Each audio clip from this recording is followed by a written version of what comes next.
Bueno, buenas tardes a todos. Ahí está la gente entrando, pero ya vamos a ir arrancando.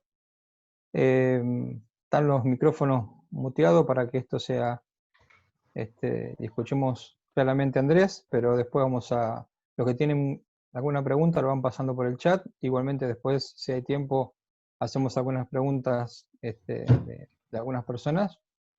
Y la verdad que para mí es un placer poder moderar esta charla que tenemos hoy.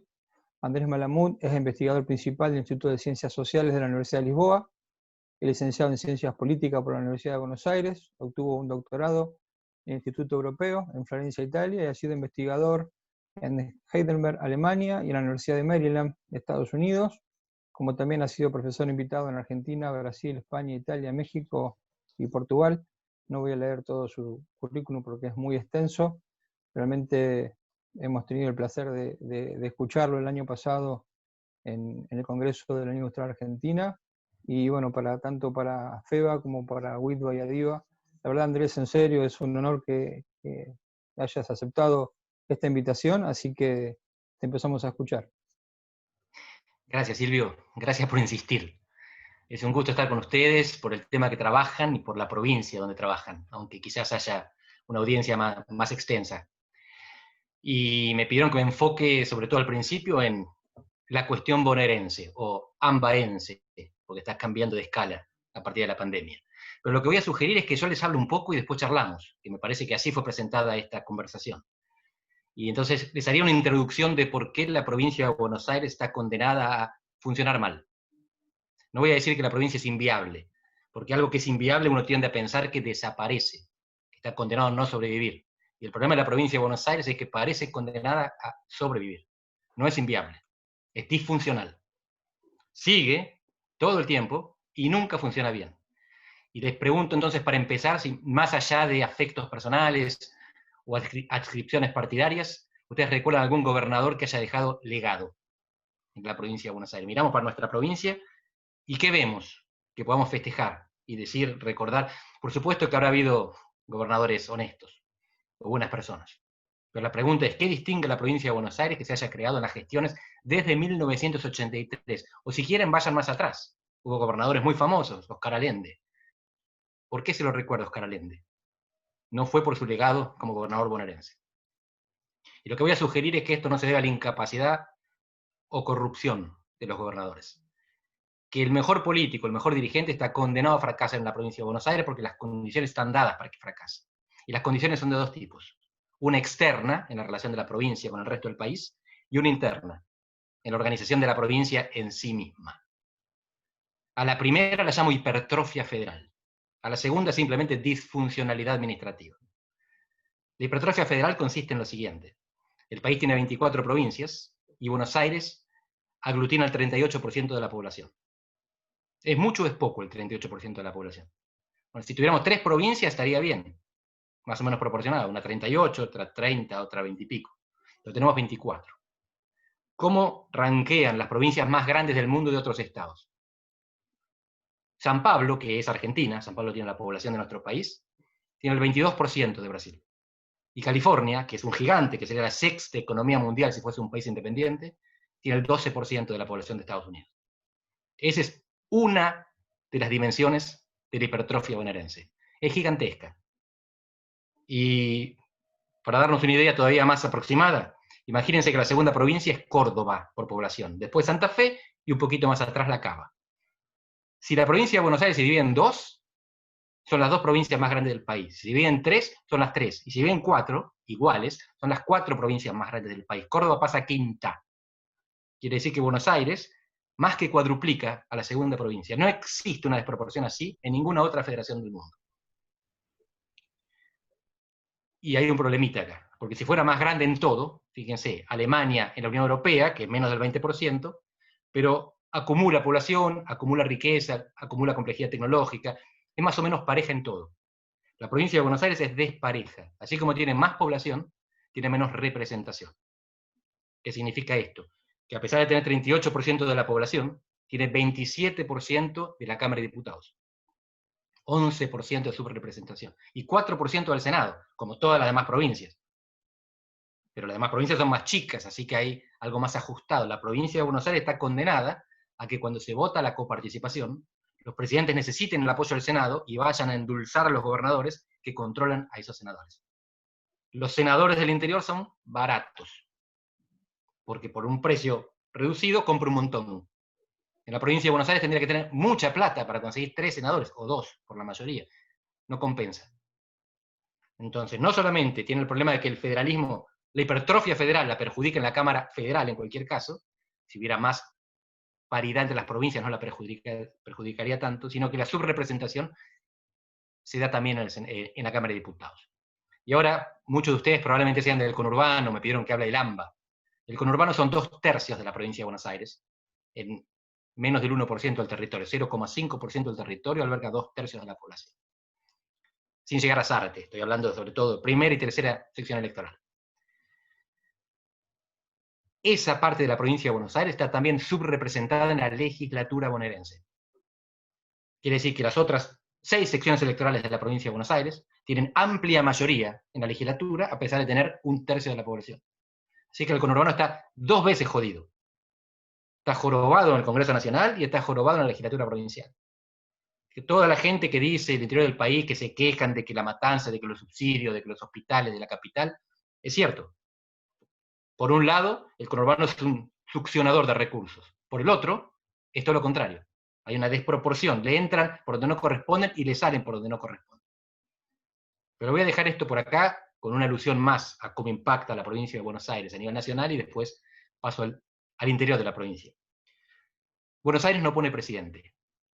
La maldición de la gobernación bonaerense ya es conocida por todos.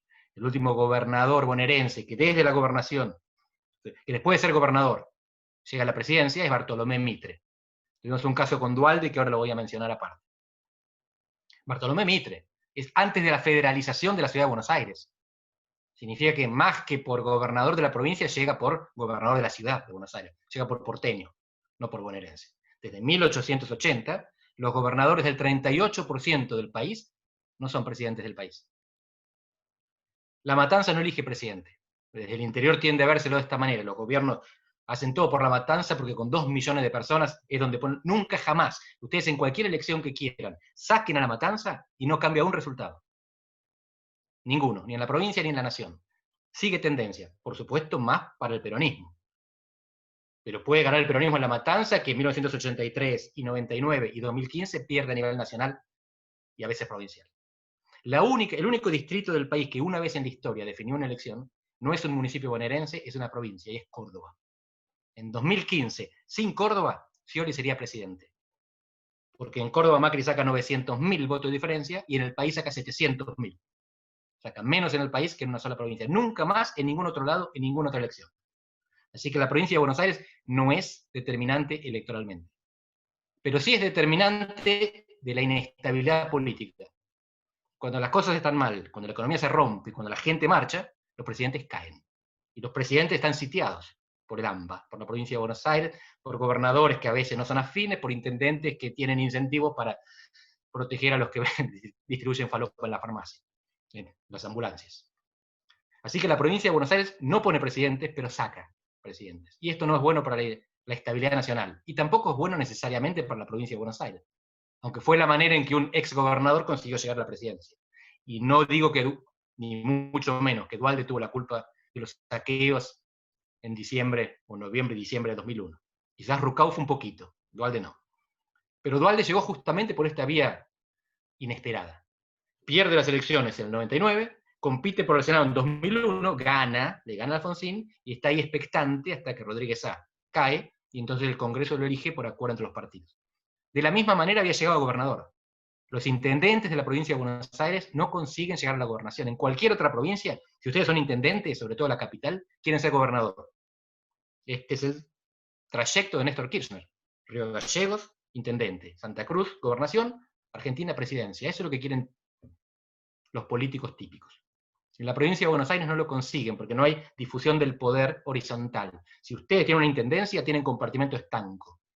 Hubo pocas excepciones, Sergio Massa entre ellas, que consiguió tener intendentes que lo acompañaban, pero fue porque se construyó desde arriba, desde ANSES y la jefatura de gabinete. No fue desde Tigre que consiguió la lealtad de sus pares. Par no respeta par. en la provincia de Buenos Aires. Todos los intendentes se consideran más o menos iguales. Sabemos que no lo son, pero en algo se parecen, y es que nadie lidera a los demás. Entonces, la provincia de Buenos Aires corta, decapita carreras políticas. Es una provincia que funciona diferente a todas las demás. Y el mejor ejemplo de esto es quién gobierna la provincia de Buenos Aires. No ahora, siempre. Los últimos 5 gobernadores, 5 tienen una característica común, y 4 tienen una que comparten entre ellos, y el quinto no. Fíjense, Axel Kicillof, el 10 de diciembre del año pasado, pasa a la gobernación desde la Diputación porteña. Un día es diputado por la Ciudad de Buenos Aires, al día siguiente es gobernador por la provincia de Buenos Aires. María Eugenia Vidal lo hizo todavía más ostensivo. En 2015, el 9 de diciembre, era vicejefa de gobierno de la Ciudad de Buenos Aires, la vicejefa de todos los porteños, y pasa a ser la jefa de todos los bonaerenses. Rucauf había sido también diputado porteño, y Scioli también, y los 2 vicepresidentes. Solá es el único que era bonaerense de crecimiento, porque nació en Recoleta, pero esto pónganle que está admitido, fue hace mucho tiempo, no sé si se arrepintió. Pero Solá es más o menos bonaerense, pero llega de carambola, porque renuncia a Rucauf para ser canciller, porque se le incendiaba la provincia. Así que de los últimos 5 gobernadores tenemos que 4 tenían un cargo porteño antes de asumir la gobernación. Y los 5 fueron puestos por el respectivo presidente de la época, o la candidata. A Duhalde lo pone Menem, era su vicepresidente. A Rucauf lo pone Menem. A Scioli lo pone Kirchner. A Kicillof lo pone Cristina, expresidente. A María Eugenia Vidal la pone Macri, el candidato a presidente. Imagínense ustedes si un presidente de la nación le va a poner un porteño de gobernador a los cordobeses. No entre en la cabeza de ninguna provincia normal. Eso, para mí, es el mejor indicador de que Buenos Aires no es una provincia normal. Ahora, podría ser anormal y buena. Lo que estoy sugiriendo es que es anormal y mala, visto los resultados. Y ahora entro en la provincia. Ustedes saben, la provincia tiene 135 municipios. Depende cómo los dividan, unos 24 o 28 o 30 y pocos, yo tomo 24, pertenecen a la conurbana. Pero si quieren, alarguen. 135, que están divididos en secciones electorales. 8. En principio esto podría ser comprensible. Las secciones electorales sirven para elegir representantes en la legislatura bicameral que funciona en La Plata. Y el Senado y la Cámara de Diputados tienen la Cámara el doble de miembros que el Senado, pero representan lo mismo. La sección que elige 6 diputados elige 3 senadores. No es que el Senado representa territorios y la Cámara de Diputados población. Hay lo que se llama redundancia, representan las dos lo mismo. En la Argentina hay, de las 24 provincias, 8 bicamerales. 8. Y de esas 8, 3, Mendoza, Corrientes y la provincia de Buenos Aires, tienen redundancia bicameral. Tienen 2 cámaras que representan lo mismo, solo que una es más chiquita que la otra. Las otras 5 provincias bicamerales tienen un Senado que representa territorio, habitualmente con un representante, y una Cámara de Diputados que representa proporcionalmente a la población. O sea, tenemos 2 cámaras al cohete. Pero además tenemos 12 regiones sanitarias, 19 departamentos judiciales, 32 jefaturas departamentales de seguridad, y muchas cosas más que se van agregando, y es difícil encontrar, uno tiene que armar el mapa buscando en diferentes dependencias de la provincia. Quiere decir que está diseñada para que no haya manera de tornar sustentable la cooperación horizontal, para que un intendente coopere en salud con el intendente de al lado, y en seguridad también, porque salud le toca al intendente de al lado, pero seguridad le toca al del otro lado. Esto está pensado para quebrar toda colaboración posible, y transforma a la provincia en La Plata es un eje, con rayos que varían en función de la dimensión de políticas. Y los intendentes son mendigos del gobernador. Y no solamente, son mendigos del gobernador si tienen cuña, sino son mendigos de ministros, de secretarios, de directores, de funcionarios oscuros, funcionarios burocráticos en La Plata. O son amigos del presidente, entonces el presidente es el que les hace llegar directamente algunos recursos para puentear al gobernador. Como sea, es disfuncional. Los municipios de la provincia de Buenos Aires, a pesar de lo que dice la Constitución, no tienen autonomía. Dependen profundamente de decisiones discrecionales. Ahora se votó ayer en la Cámara de Diputados de la provincia de Buenos Aires la aceptación de un crédito que necesitaba mayorías agravadas, y por lo tanto la oposición acompañó, a cambio de que le den plata a sus intendentes. Está todo así mezclado de esta manera, es todo. No estoy en contra del quid pro quo. Te doy para que me des, la política es eso. Pero acá está hecho de tal manera que el resultado es deficiente, el resultado en términos de administración, de gestión y de políticas públicas. Y termino con esto. La provincia de Buenos Aires no tiene esfera pública. No tiene un ámbito en el cual los bonaerenses se encuentren para conversar. No tiene un diario, no tiene un canal de televisión. Casi todas las provincias tienen un diario o más, un canal de televisión o más. Y tienen alguna idea de lo que pasa, aunque esté centralizado en la capital de la provincia. Acá un bahiense, un matancero, un nicoleño, ¿cómo hacen para saber qué votaron sus representantes si los representantes no difunden? ¿Quién sabe que se paga en negro en la legislatura de la provincia de Buenos Aires? ¿Cómo se hace para saber? Si un periodista hace una investigación, ¿dónde lo publica? En un medio nacional. La única manera que tenemos de enterarnos de lo que pasa en nuestra provincia es ir a los medios nacionales, que no tienen interés en nuestra provincia. No repercute. La vidriera es la capital federal. Y sin embargo, la provincia está los lunes, después de cada elección, cada 2 años, en la tapa de los diarios.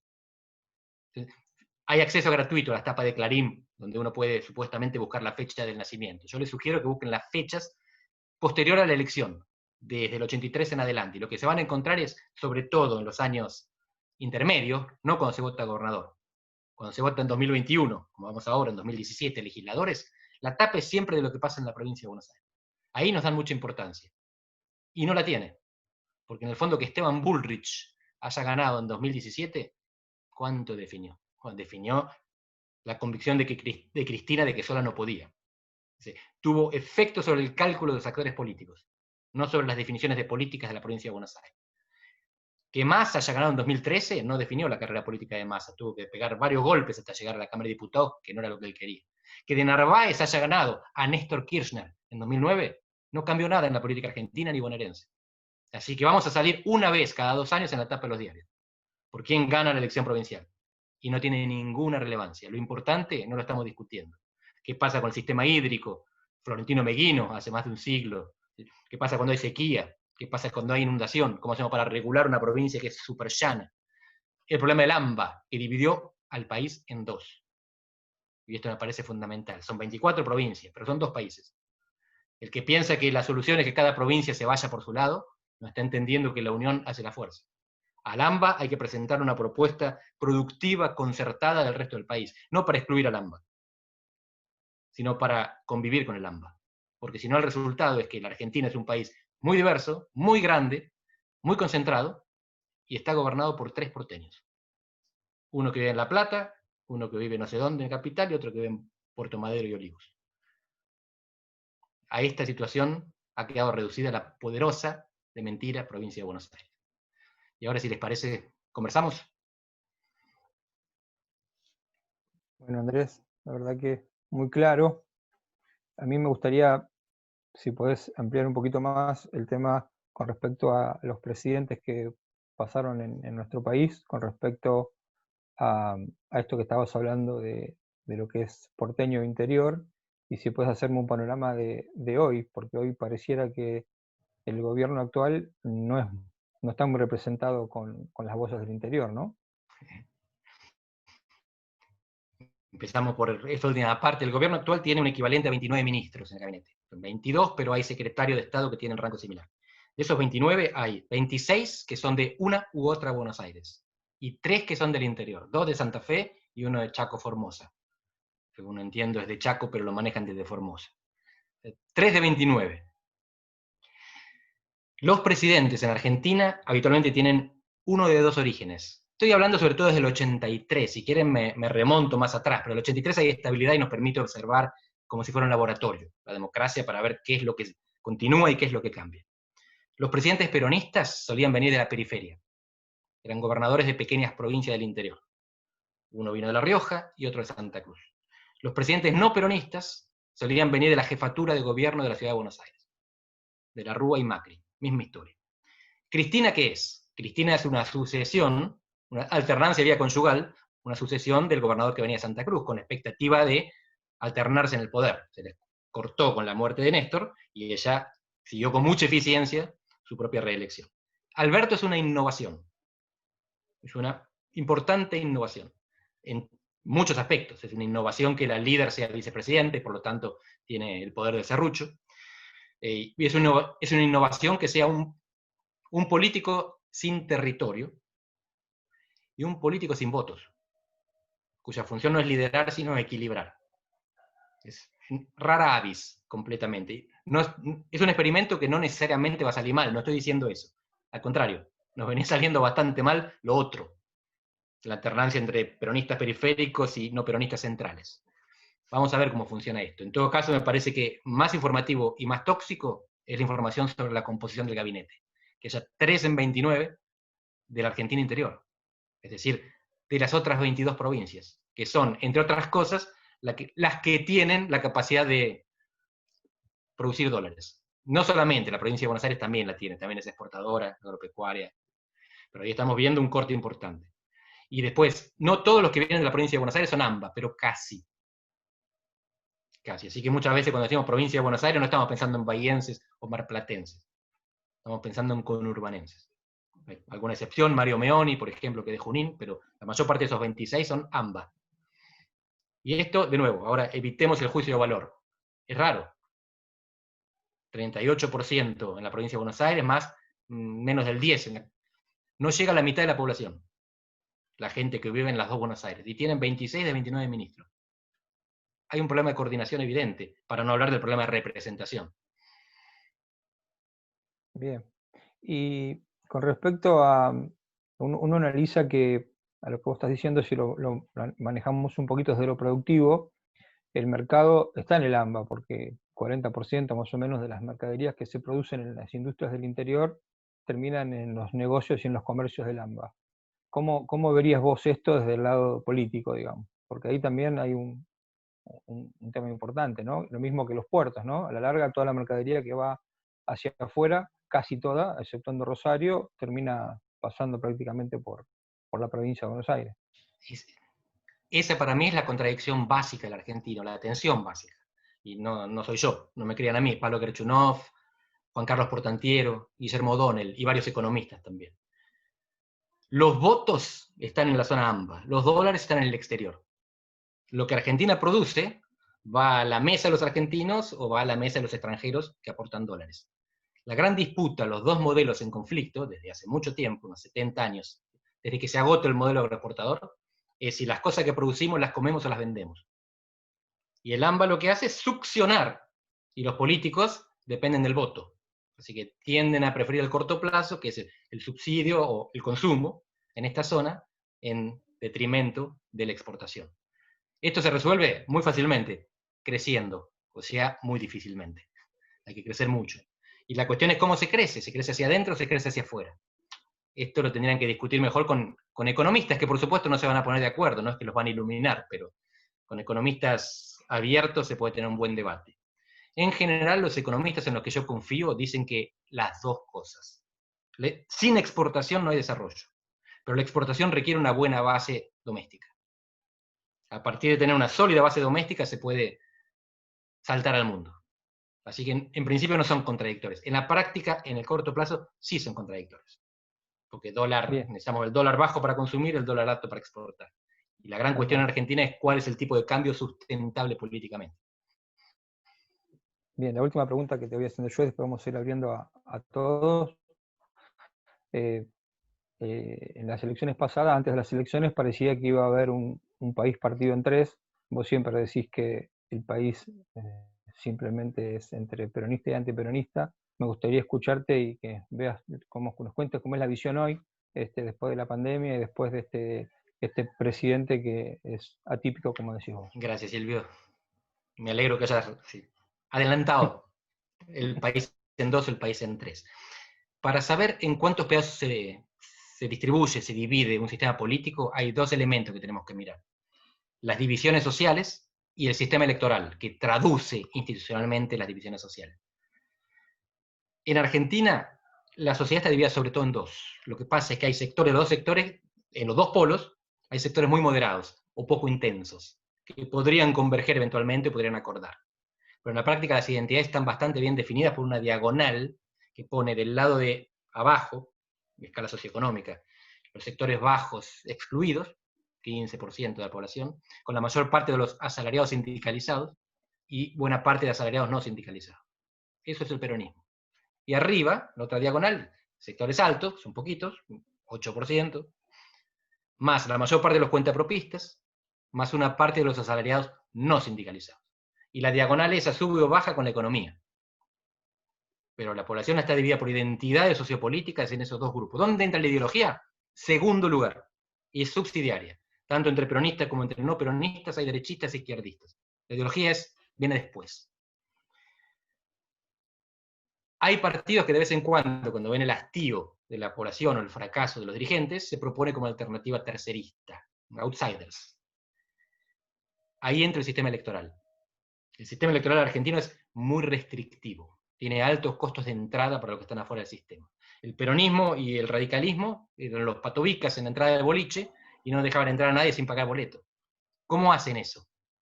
Primero, porque en otros países un outsider hace una gran elección y toma la mayoría del Congreso, del Parlamento. Argentina tiene la única Cámara Baja del mundo, la única Cámara de Diputados de todo el planeta que se renueva por mitades. Los senados se renuevan por partes en todos lados, los diputados no. En todos lados se votan juntos. En Argentina, si alguien hace una excelente elección, lo que está haciendo es eligiendo la mitad de los legisladores, y elige la mitad de la mitad, si le va recontra bien. Así que está condenado a no satisfacer las expectativas de sus votantes. Ganó la elección, arrasó, y no puede hacer nada porque es minoría en la Cámara, y porque no tiene senadores. Eso le pasó a Mas en 2013. Además hay un sistema de mala distribución de los representantes. Provincias como chicas, las patagónicas, Tierra del Fuego, tienen mucho más diputados de lo que les correspondería, pero 5. Mientras que Buenos Aires, provincia, está subrepresentada. Donde las terceras fuerzas tienen más chance de surgir es en los distritos de alta magnitud, que tienen muchos representantes, donde se eligen 2 diputados, mete uno el que gana y uno el segundo. La tercera fuerza, por definición, queda fuera. En provincia elegimos 35. Entonces podría entrar alguien, pero a la provincia le correspondería elegir 50 por población. Pero no está actualizado desde el censo 80. Hace 40 años. Estamos votando con el censo de Argentina hace 40 años. Y con más una trampita que hicieron los militares para sobrerepresentar a sus aliados sindicalistas del interior. Era un sistema pensado para subrepresentar a las grandes áreas urbanas, que es donde está el voto no peronista y donde aparecen habitualmente las terceras fuerzas. El resultado es que los outsiders en Argentina son absorbidos, reclutados y domesticados por los partidos. No es que no tuvimos gente que vino de afuera, tuvimos. Scioli venía del deporte, Palito Ortega del espectáculo, Reutemann del deporte y pudo haber sido presidente. Los partidos los absorben. ¿Qué hizo Macri?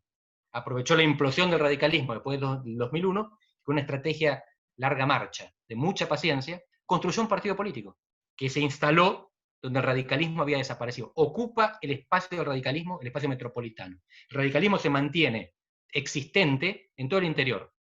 El radicalismo tiene legisladores en 21 provincias, sobre 24. El PRO tienen bastantes menos. Pero el radicalismo se hundió en el conurbano y en parte de la capital. Ahora reaparece con Martín Lustó, sobre todo. Si ustedes ven el mapa de intendencias del conurbano, 1983 con Alfonsín, 2015 con Macri, es prácticamente lo mismo. Cambiemos gana en 2015, donde la UCR ganó en 1983. La población se maneja, los líderes rotan, se venden, panquequean. Las preferencias son muy estables y el sistema electoral las cristaliza y las mantiene perennes. Por eso no digo que un Bolsonaro es imposible, digo que es altamente improbable. Si apareciera un Bolsonaro, sería reclutado por algún partido. Macri no hizo la de Bolsonaro. Macri se presenta en Capital y pierde en 2003, y se la banca, y se presenta en 2007 y gana. Y en 2011 quería ser presidente, no le daba, y va a la reelección de la Capital. Un político que dos veces se la bancó, una perdiendo, y otra no presentándose a lo que más quería, esperando que se desgaste Cristina. Eso es un insider, no es un outsider. Cuando Macri llega a la presidencia, será un recontra insider de la política argentina. Y fíjense que la cúpula del PRO son todos tipos que hacían política hace 30 años, la mayoría de ellos en el peronismo. Así que hace mucho frío afuera del sistema en Argentina. Aunque la gente esté enojada. Ahí hablaste de Córdoba como una excepción y como que Córdoba votó primero a ser cordobés y después a un presidente, ¿no? Porque si bien ganó Macri, también ganó el peronismo en la gobernación. Y también tenemos a Neuquén como una cosa extraña dentro de este panorama de todos gobernadores peronistas. O sea, 2 preguntas. Primero, ¿es muy difícil en el país hacer un cambio con tantos caudillos gobernantes, digamos, en el interior, y qué pasa en Córdoba y Neuquén, que hay un cambio distinto a lo que pareciera que pasa en el resto de las provincias del interior. Silvio, estos son los temas que a mí me fascinan, así que si aburro me avisás y cambiamos. Pero en Dale. principio, Argentina tiene 24 provincias, en 6 gana el mismo partido desde 1983. 5 de ellas peronismo, 6 Neuquén, Movimiento Popular Neuquino. Constante. En las otras 18 hubo alternancia. Una vez, aunque sea. A veces 2, a veces más. Hay provincias muy alternantes. Mendoza es el mejor ejemplo. La no reelección favorece la alternancia. Las únicas 2 provincias sin reelección consecutiva son Mendoza y Santa Fe. Ahora, ¿cuánta alternancia hay? Vos me preguntás el cambio, la continuidad. De nuevo, 24 provincias. El promedio de renovación, el promedio de derrota oficialista, cada 4 años cuando se elige gobernador, es de ¿cuántas provincias? 4. Desde el 87 en adelante, cuando se elige gobernador, el promedio de el que gobierna pierde, el partido, es 4 en 24, o sea, 20 continuidad. ¿Alguna vez hubo diferencias? Sí, alguna vez es 3, alguna vez es 6. En el 99, cuando llega la alianza, hay renovación 6 provincias. Quiere decir que en 18 no. Es impresionante la continuidad de la política territorial en Argentina. Por eso nos cansamos de gobernar mal, y nos cansamos de ver cómo cambia la espuma arriba de la política nacional, pero por debajo las masas de agua son las mismas. Ni bueno ni malo, no estoy tomando posición al respecto. Lo que estoy diciendo es que hay mucha más continuidad que cambio. Nosotros a veces miramos solamente la espuma. Y la espuma es lo que pasa en el AMBA, y es lo que nos venden los medios. Y es donde está el electorado más volátil. El que se enoja y te vota a Lilita un día, en la capital federal con 50%, y después la desprecia y la deja de lado, y había ganado Herman González, no sé si, pero bueno, esa fue una elección intermedia. Y una cosa muy importante para lo que hablábamos antes, del cruce entre territorio y política. El peronismo compite, es competitivo en todos los distritos del país, salvo en la capital federal, donde no está mal, pero saca el 20, 25, 30%. El peronismo compite en la capital para ser segundo, porque cuando los no peronistas van separados, el peronismo quedaba tercero, buena parte de las veces. En el resto del país compite para ser primero, y si no primero, segundo. Nada más, no hay otra opción. Y hay solo 2 provincias donde nunca ganó: Neuquén y Corrientes. Neuquén, Corrientes y La Cava. Súper, súper estable es esto. Incluso es estable donde hay alternancia. Mendoza es bipartidista. Mendoza gobierna el radicalismo, no la alianza. Gobiernan los radicales que gobernaron en el 83 también. Y después perdieron, y después ganaron, y perdieron y ganaron. Así que, sin embargo, hay gente que dice que hay una desnacionalización del sistema de partidos. En este sentido, hay cada vez más partidos que tienen el nombre de la provincia en el rótulo. A nivel nacional no se puede, ningún partido puede tener Argentina en el nombre. Está prohibido y está muy bien. Ningún partido es Argentina. Son todos una parte de Argentina. Pero en las provincias sí. Y entonces tenemos el Frente Renovador Misionero, tenemos en Santiago del Estero, tenemos en Río Negro.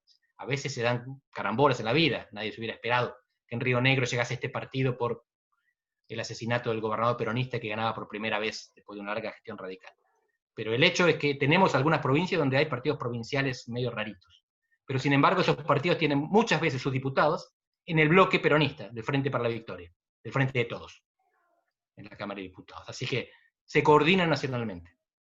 La política argentina es más estable de lo que parece. De nuevo, si mañana se rompe todo, si esto estalla, si no hubiera habido acuerdo por la deuda y íbamos al default, a lo mejor pasa otra cosa.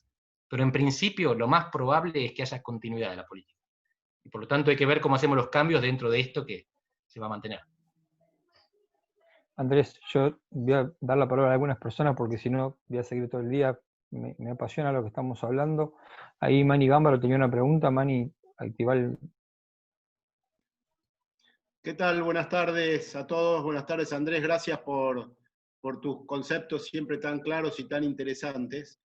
Te quería hacer una consulta genérica porque es tan amplio el tema y es tan contrincada toda la situación que es difícil hacer una pregunta puntual.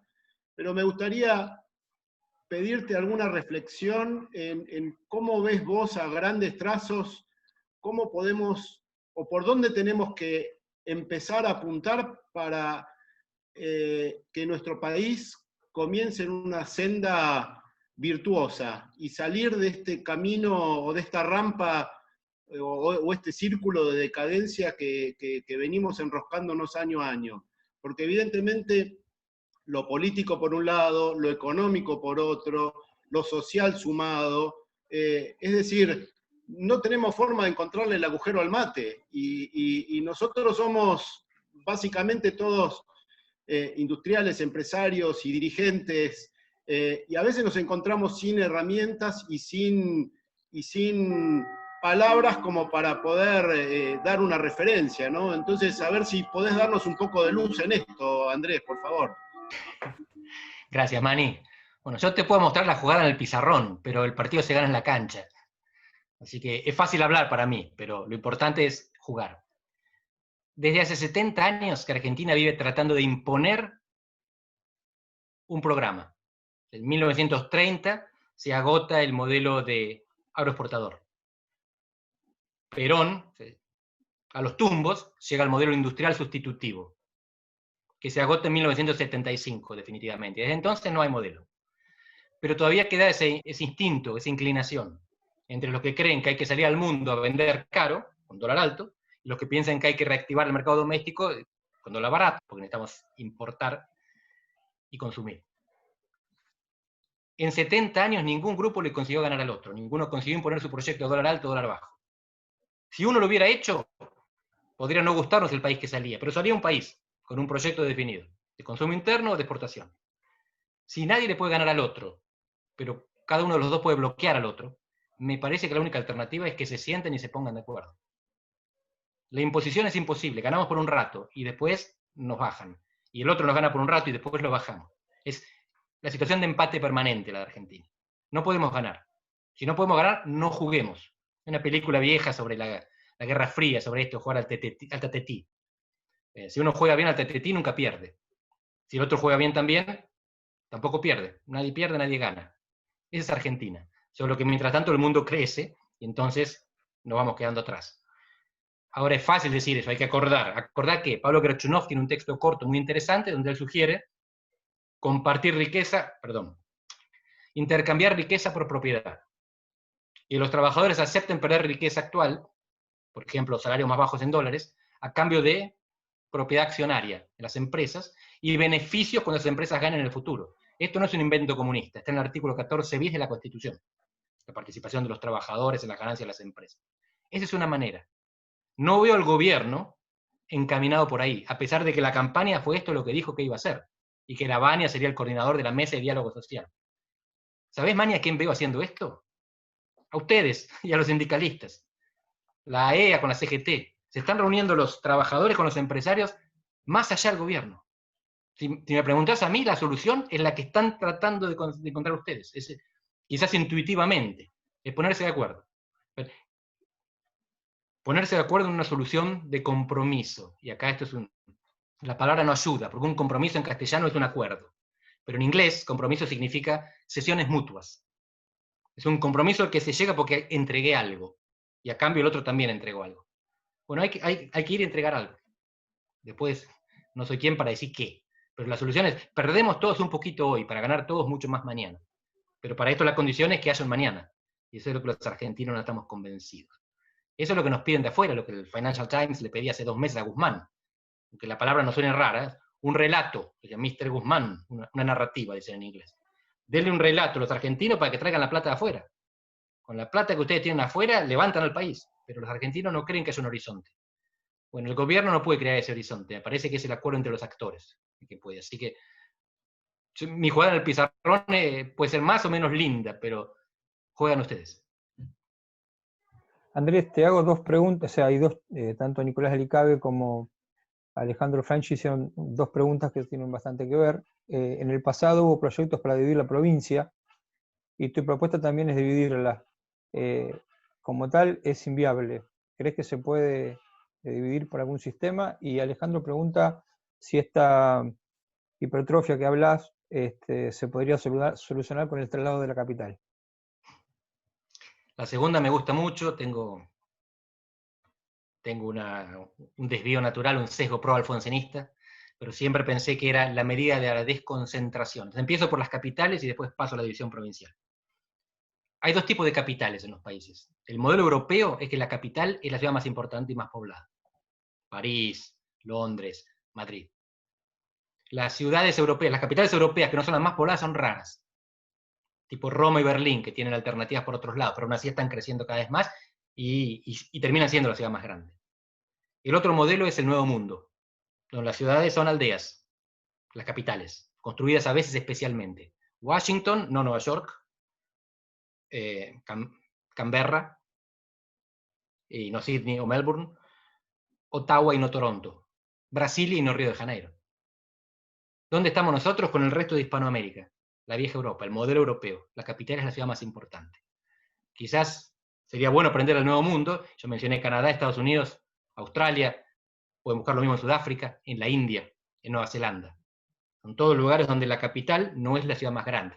Al contrario, es una ciudad administrativa que deja de lado todo el conflicto político, la movilización callejera y contribuye al desarrollo de una parte del país que no estaba desarrollado. Así que en principio me encanta, es lo que hace el Nuevo Mundo, trasladar la capital a un lugar más chico. Es lo que quiso hacer Alfonsín. División de la provincia. No se puede imponer una división. El gobierno nacional no puede dividir ni fusionar provincias. Las únicas que pueden decidir esto son las mismas provincias. Cuando se descabeza la ciudad de Buenos Aires, cuando se descabeza la provincia de Buenos Aires, es la provincia la que define, la que entrega, la que cede. Durante la década del 90, del 80, hay leyes de cesión. O sea, la provincia lo que hace es ceder territorio a través de un voto en la legislatura. Y el Congreso Nacional de ese nuevo territorio crea una, dos o nuevas provincias. Así es como funciona. Para que la provincia se dividiera, la legislatura tendría que votar la cesión de territorios que ella definiría, y el Congreso Nacional tendría que tomarlos y decir, los divido en 0, 1 o 2 y creo tal provincia. También algunos piensan que La Pampa podría aceptar la fusión de algunos municipios, o Córdoba, o Santa Fe, provincia limítrofe, o el mismo Río Negro. Bueno, más allá de esto, la decisión la tiene la provincia de Buenos Aires. Y en la provincia de Buenos Aires no hay un debate serio sobre esto. Hubo candidatos, hubo diputados, Otavis, alguna época, diputado kirchnerista, había presentado esto en la legislatura, pero nadie se lo toma muy seriamente. Mi impresión es que solo cuando los intendentes del interior levanten esta bandera y pidan autonomía, separarse, es que esto se va a tomar en serio. Cuando esos intendentes entiendan que su carrera política está limitada, porque la representación, porque la transparencia está limitada, porque los ciudadanos de la provincia no saben lo que pasa en los centros de poder de la provincia, que no están en la provincia. Están en Olivos o en la Casa Rosada.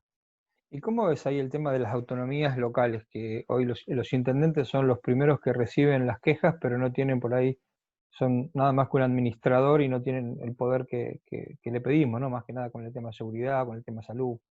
Estoy completamente a favor, pero no creo conocer a nadie que esté en contra. Lo que pasa es que no lo hacen. En la Constitución está, los intendentes lo quieren, el gobernador le dice sí, claro, pero no implementan. Es un problema de arrastrar los pies porque en el fondo el gobernador, el que sea, le gusta manejar la plata. Acá hay dos personas que preguntan, una reflexión sobre los empresarios y una posible inserción al sector en la política, y cómo ves a la Argentina con un crecimiento del movimiento nacional productivo en cara a las próximas elecciones, si tiene chance de posicionarse ante la pospandemia. No entendí la última, si tiene quién chance de posicionarse. Si tiene chance de posicionarse un movimiento nacional productivo, entiendo que sería representado por los empresarios. Mire, hubo un caso que fue después de la 125, de la inserción de empresarios agropecuarios en la política. Enorme, por muchas provincias. Y muchos de ellos obtuvieron representación parlamentaria. Por el radicalismo, por el PRO, algunos fueron senadores, algunos diputados, uno llegó a ministro, Bursaile. Es decir que funcionó. La inserción se dio a partir de un movimiento popular masivo que después encontró su representación capilar en los partidos. Y después se fue desinflando. Algunos quedaron, otros salieron. Hay una identificación fuerte del campo con lo que no es el kirchnerismo, pero eso puede variar. A mí lo que me parece fundamental es el acuerdo social, más que la representación política en el caso de los empresarios. Creo que 5 empresarios diputados no cambian la política argentina. Los empresarios concertando con los trabajadores cambian la política argentina.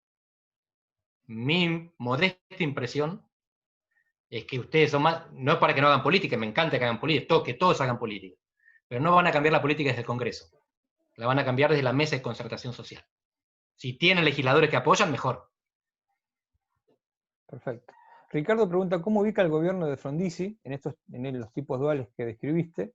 ¿Y por qué para vos se recuerda a Allende, a tu juicio?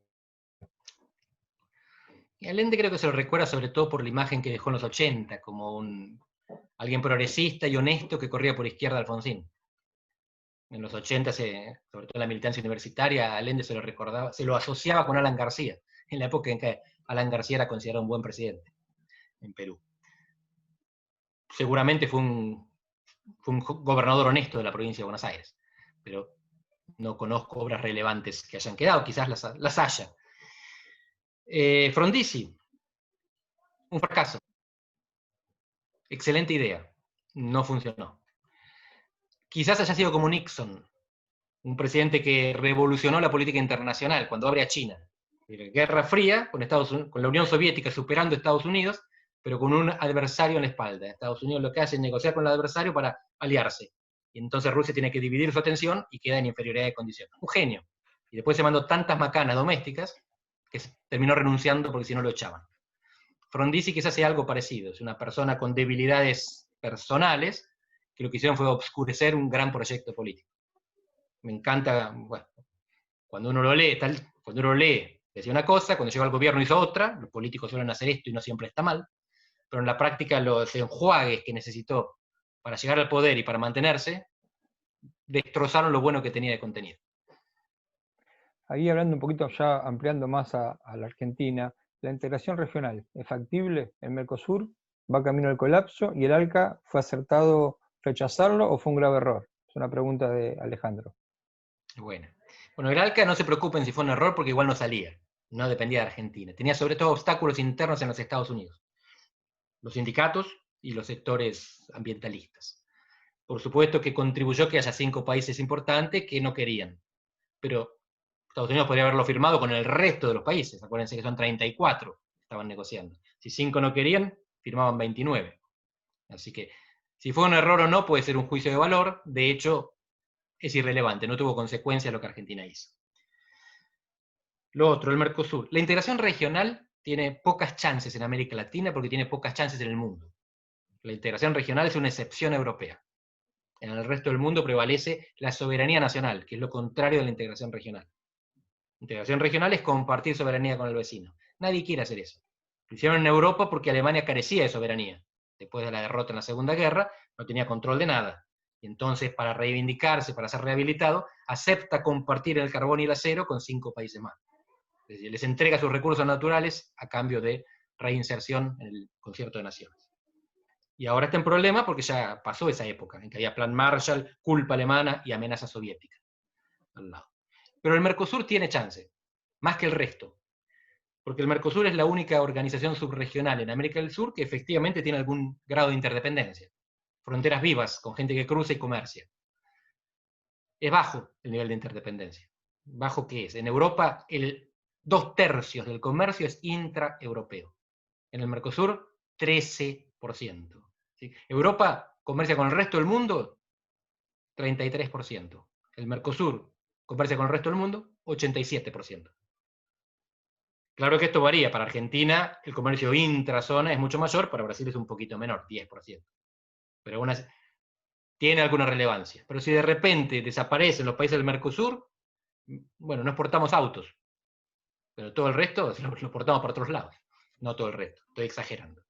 El Mercosur sigue siendo mejor opción que no tenerlo, pero así como está, es muy poco efectivo.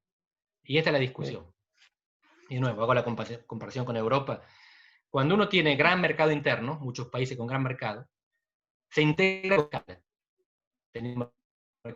Cuando uno tiene mercados chiquititos, se integra buscando trampolín, no mercado. No nos sirve, aunque nos unificáramos en toda América del Sur y no hubiera fronteras ni aduanas internas, sería un mercado muy chico. Seguiríamos necesitando comerciar con el mundo.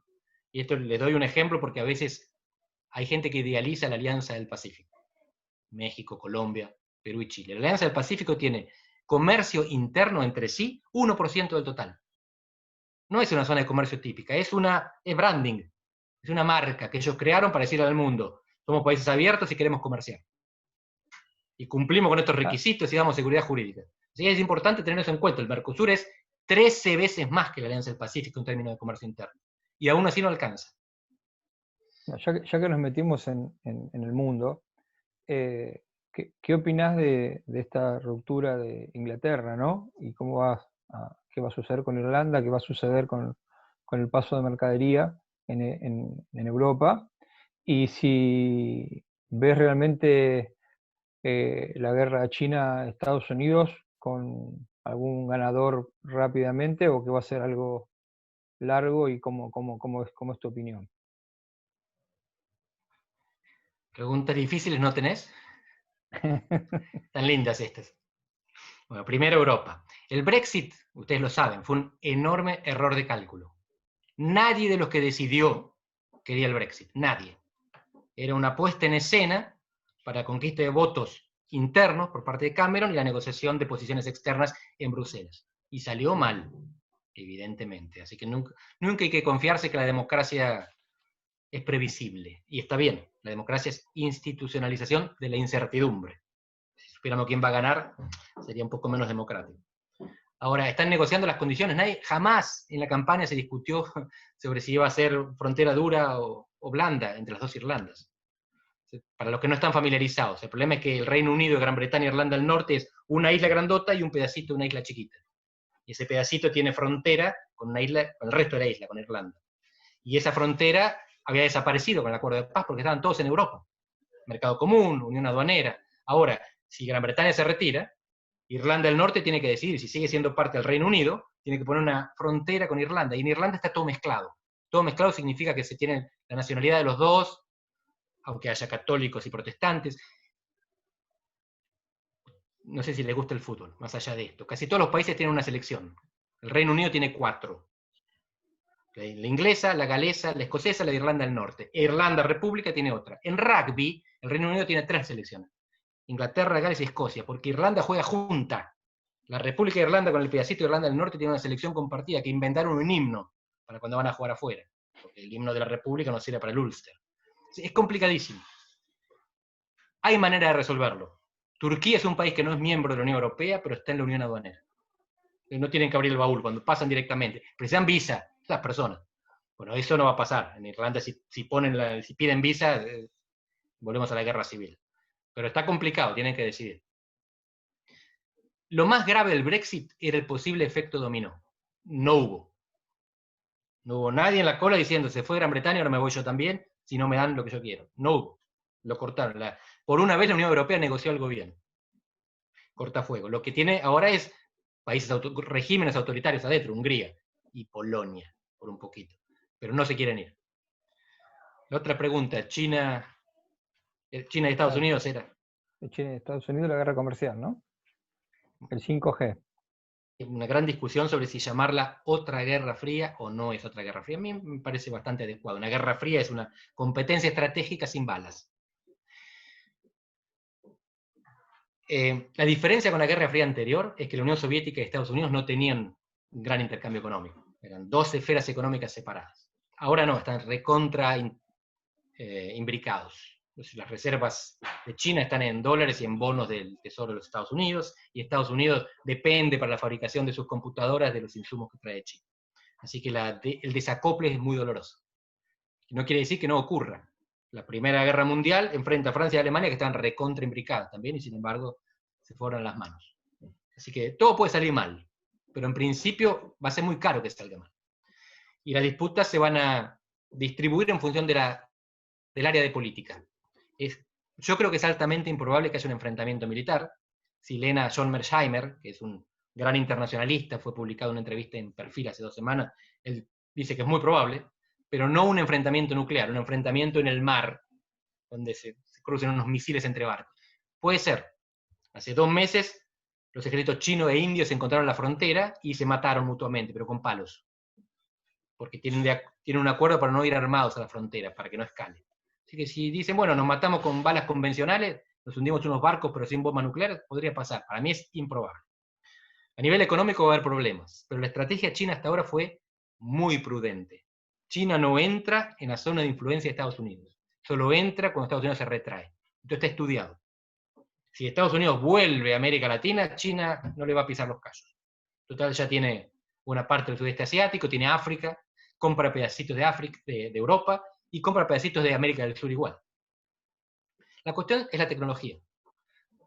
El 5G sobre todo, que no soy especialista, pero dicen que el 5G de Huawei está más desarrollado y es más barato que las alternativas, dos europeas y una americana, Qualcomm, Nokia, Ericsson.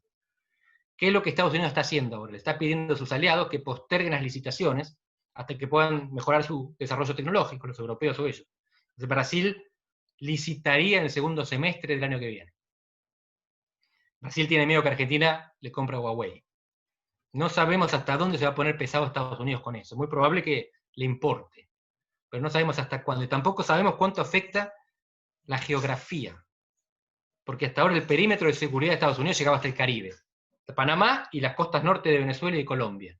Colombia porque le llegaba la droga, de Venezuela porque le compraba el petróleo. Colombia y Venezuela no le importan más a Estados Unidos, no muy seriamente, porque el petróleo lo produce el fracking, no les compra más a Venezuela, y porque las drogas le llegan de México y no de Colombia. Entonces, si China entra, puede cerrar un ojo y hacer de cuenta. Igual Estados Unidos va a ser muy anti-chino en el discurso y en las políticas, con Trump o con Biden. Biden va a ser así más cooperativo, pero va a ser también anti-chino. En breve, es improbable, pero si uno de los dos países nos pide una prueba de amor, nos jode la vida. Es improbable que ocurra, porque si Estados Unidos avanza, China va a retroceder.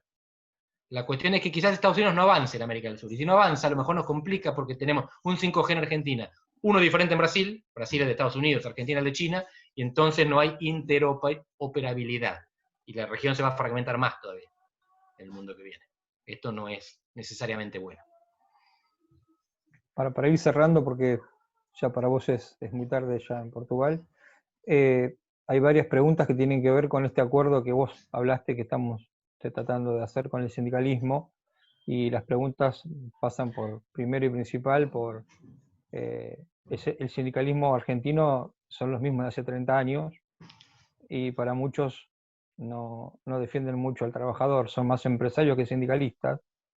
¿Este acuerdo vos lo ves con la actual dirigencia o con una dirigencia nueva que tenga otro método de diálogo? Les puedo contestar con los diarios de hoy de otros países del mundo, donde están todos en una situación parecida, con élites mediocres y con representantes corruptos y con gente insatisfecha. Pero prefiero contestarle con la biografía de Belgrano, a la que llegué por casualidad hace unas semanas, y tiene 35 páginas y es maravilloso. Y ustedes ven cómo Belgrano vuelve de España y se pone la misión independentista al hombro, y el tipo quiere desarrollar el comercio, la industria y la agricultura, y se encuentra con incompetentes, mezquinos, egoístas todo el tiempo, y dice, uno se imagina a Belgrano agarrándose la cabeza, yéndose a casa porque las milicias estaban todos ahí, le respondían cuando él les ordenaba que se formasen, y no querían, y era todo un enchastre. Y uno dice, ¿cómo consiguieron hacer una patria con este barro? Bueno, no pensemos que nuestros tiempos son tiempos excepcionales, de corrupción, de mediocridad, de egoísmo. Somos seres humanos, somos siempre todos así pareciditos, en todos los países y en todos los tiempos. Y con estos seres humanos se hicieron las grandes obras y las pequeñas obras. Con gente como nosotros, más disciplinada, se hizo el Tercer Reich, el Holocausto. No quiero hacer esa comparación, pero con gente como nosotros, Churchill le ganó la guerra a Hitler también.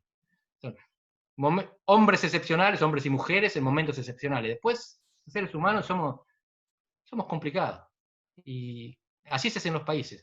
Los Estados Unidos, ejemplo de desarrollo, ustedes saben la corrupción que había, cómo eran los sindicatos, cómo es ahora, es uno de los países, ya no podemos decir corruptos, contra eso lucharon, pero el nivel de informalidad, la baja preparación de la administración pública en los Estados Unidos es una cosa tremenda.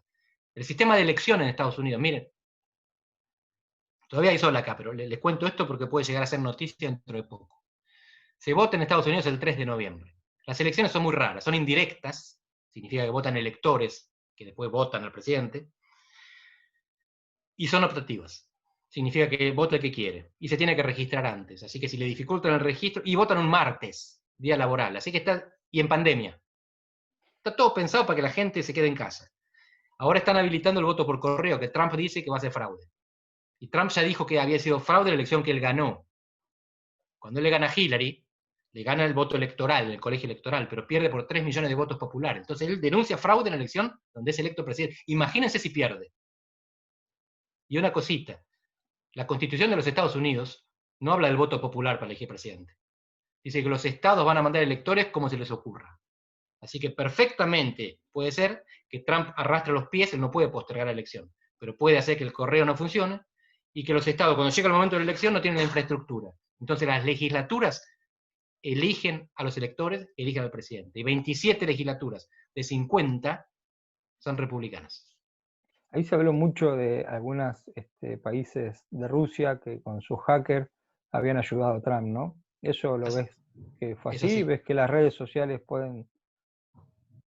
Sin ninguna duda, no quedan dudas de eso. No manipularon, no hubo fraude ruso, o intervención, claro. Campaña sucia, preparación de deepfakes, esas cosas que por ahora parece que están calmas, pero donde parecía que una persona estaba diciendo algo, y en realidad estaba distorsionado, con la verdadera cara, con la verdadera voz, etc. Lo que quiero decir, y esto no me crean a mí, Nouriel Roubini, este economista que anticipó el colapso de 2008, es uno de los que anda insistiendo todo el tiempo, pero también los politólogos les cuentan, esto está muy jodido, la situación de los Estados Unidos puede reventar en cualquier momento. En parte China emerge y la pandemia no tiene ningún tipo de administración centralizada, no hay gobernancia de la crisis pandémica, porque Estados Unidos por primera vez en 70 años se retiró del mundo. Y si además ahora se ensimisma por sus elecciones, va a estar recontra complicado. ¿Pero qué les quiero decir esto? Que tiene gente mucho más jodida que nosotros. La grieta norteamericana es tóxica. Nuestra grieta es una grieta paradisíaca al lado de la de ellos. Y no sé si vieron, pero seguramente van a ver en los próximos tiempos, milicianos armados en las puertas de las legislaturas, en Michigan, por ejemplo, para impedir la sesión de legislaturas estaduales. Porque allá la segunda enmienda de la Constitución permite que todos los ciudadanos estén armados. Y lo están. En algunos estados demasiado. Entonces, ¿qué quiero decir esto? Argentina está lejos de ser el peor país del mundo. El mejor tampoco somos. Pero mitad de tabla. Ahí, Martín, ¿alguna pregunta? Sí, Andrés, la verdad que me encantó el concepto de disfuncional de la provincia de Buenos Aires.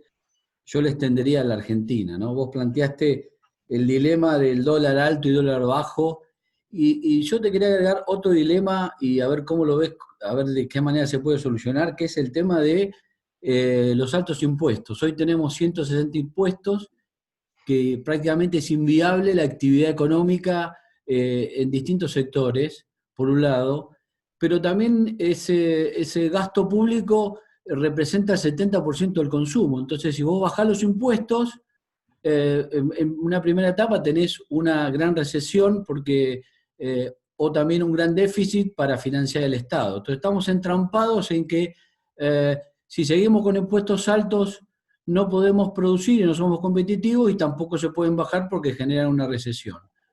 En el mundo u otros países, ¿cómo entendés que se puede salir también de ese entrampe como el del dólar? Que me parece que es lo que genera la disfuncionalidad de la Argentina, ¿no? Sí, y ahí estamos más jodidos que los demás. Ahí pusiste el dedo en la llaga, porque estamos en una situación en la que la mayor parte de los países no está. ¿Qué quiero decir? Hasta la pandemia teníamos alta inflación, y éramos uno en media docena de países con alta inflación. El temor de buena parte de los países del mundo era la deflación. La deflación, no la inflación. Ahora, posiblemente todos van a ser un poquito inflacionarios cuando vaya saliendo la cuarentena, cuando vaya recuperando la economía, más tarde o más temprano. Pero nosotros tenemos inflación alta y los demás no. Segundo, no tenemos crédito. Estamos casi en default. Y tercero, no tenemos reservas. Tenemos poquititas. Cuarto, no tenemos la joya de la abuela, no tenemos empresa para privatizar o caja de jubilaciones para expropiar. Lo único que tenemos es la maquinita de imprimir.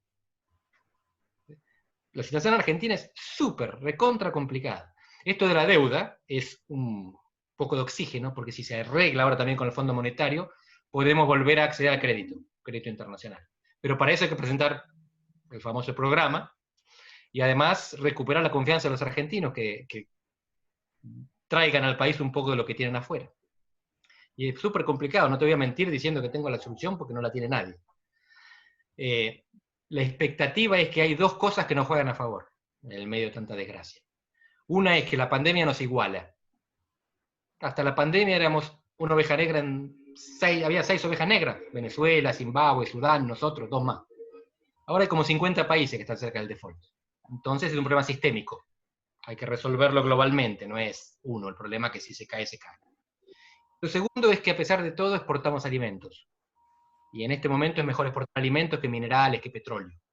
En este momento, y probablemente por un par de años más. Así que no es que no estamos perjudicados por la pandemia, pero estamos menos perjudicados que los que venden petróleo o minerales. O sea, son 2 cositas que no sé si sirve para tener esperanza. Lo tercero es el acuerdo por la deuda. Pero lo que viene son tiempos muy duros. No tiene sentido que nos engañemos. Con 50% de pobreza, 60 y pico % de pobreza infantil, y con mucha rabia por gente que sale de la cuarentena y se encuentra desempleada y sin empresas. Así que agarrémonos, porque esto va a empeorar antes de mejorar. Andrés, te hago la última pregunta que la hace Carolina Castro. Frente a la hegemonía política del peronismo, ¿existen incentivos para un acuerdo de postulados mínimos entre el peronismo y el antiperonismo? ¿Y cuál cosa sería condición necesaria para establecer un sendero sustentable de crecimiento? La segunda es con trampa, porque la primera como politólogo más o menos le doy, pero el sendero sustentable de crecimiento es más complicado. El problema es que Carolina es politóloga también, es de hacer estas trampas. Yo creo que sí, que existe posibilidad de acuerdo. Por lo siguiente, no hablaría de antiperonismo, yo hablo de peronismo y no peronismo. Son identidades sociopolíticas, no es que el antiperonismo no es que el no peronismo quiere eliminar el peronismo. Algunos sí. Si ustedes le preguntan a Fernando Iglesias, que es muy inteligente, él sigue insistiendo con que el problema es el peronismo. Bueno, entonces mudate, porque los peronistas van a seguir existiendo. Si no los pensás aniquilar, cosa que está moralmente mal, aniquilarlos, entonces son argentinos como vos. Es como el clima. No te gusta el clima, mudate, no lo vas a cambiar. Si no quieren convivir con peronistas, tienen que ir a Uruguay. Convivir con ellos no es imposible. Lejos de eso. Son súper pragmáticos los peronistas. La mayor parte de los peronistas, incluso la vicepresidenta. Colombia, México y Brasil tienen un nivel de violencia política que acá no nos imaginamos, no conocemos. No hay violencia, yo hablo acá como si estuviera allá, pero bueno, mentalmente estoy en Argentina. Todas las semanas hay activistas y periodistas muertos en los países que les mencioné, y no solamente. En todos esos países tienen una tasa de homicidios mucho más alta que en Argentina. De nuevo, nuestra grieta es agresiva en lo retórico, pero es muy suave en lo físico, en lo violento. Y los peronistas, y esto lo quiero recalcar, son cobardes físicos, por suerte. No hacen más eseizas. Puede venir de Lí a patotear un poco, pero ya no son tipos que vengan a meter el cuerpo y a bancarse las balas. Los no peronistas tampoco. No quiere decir que no pueden empeorar, pero hoy el patoteo, el Moyano te para los camiones en la puerta, pero no anda, puede haber balazos demostrativos. Pero el nivel de violencia que hay en Argentina es mínimo, mínimo comparado con los otros países de la región. Hasta Uruguay tiene una tasa de homicidios que duplica la Argentina. Inimaginable. El sendero de crecimiento, le traigo una mala noticia, pero a ver cómo la doy. Hay pocos países desarrollados en el mundo. Yo diría, lo reduciría a 2 tipos. El primer tipo de país desarrollado es el que se desarrolló antes, el desarrollado precoz. Países centrales, Europa Occidental, América del Norte. Ahí quedó, el Atlántico Norte. Los países que se desarrollaron después son los que fueron relevantes para los que se desarrollaron antes. Es decir, Europa del Sur, Europa del Este, Asia-Pacífico. Tenían relevancia geopolítica, les servían para incorporar mercado. Europa, España y Portugal son países desarrollados hace 40 años nada más. Europa del Este hace menos, hace 20 años. Asia-Pacífico, si no hubiera sido por la importancia geopolítica, por la Guerra Fría, no estarían desarrollados. Israel sigue recibiendo millones de dólares por año de Estados Unidos, y se desarrolló porque venían de Europa. Es un enclave occidental el Medio Oriente. Australia y Nueva Zelanda son miembros de la corona británica. La jefa de Estado de Australia, Nueva Zelanda y Canadá sigue siendo la reina de Gran Bretaña, Inglaterra. Así, ¿qué país latinoamericano, africano o asiático sin relevancia geopolítica se desarrolló? Ninguno. Así que estamos complicados, no tenemos buenos ejemplos. Si conseguimos desarrollarnos, vamos a tener un mérito increíble, pero por eso les digo que tampoco nos fustiguemos tanto. No somos tan gran depresión, no somos tan gran frustración. Somos como todos los demás. Lo que pasa es que como siempre pensamos que éramos mejores, nos frustra ser como todos los demás. Pero no todo está perdido. Bueno, Andrés, la verdad que se nos pasó la hora y cuarto volando. la verdad que esperemos que te volvamos a invitar y nos vuelvas a aceptar la invitación pronto, porque para nosotros es un placer escucharte y la verdad que es un orgullo como argentino que nos representa allá en Portugal. Así que mil gracias por estas charlas y nos veremos pronto. Gracias Silvio, gracias a ustedes. La verdad que es un placer encontrarlo siempre, así que me alegro mucho por la reunión y les agradezco la invitación. Muchas gracias, Andrés. Excelente. Muy bueno. Gracias, muy bueno. Excelente. Que me puse a dibujar ahora, yo aclararía como esa, ya lo puedo participar entre sí. Bueno, muchas gracias a todos por la participación. Gracias, Martín. Martín, Silvio. Muchas gracias. Buenas tardes, Silvio. Gracias, muy buena reunión. Gracias, Martín. Gracias, Silvio. Gracias, Lauri. Buenísima la charla. Bien, felicitaciones Silvio también. Muy bien, Silvio, moderando. Buena charla. Excelente y repita. Gracias. Valió la pena. Muchas gracias a todos. Nos vemos.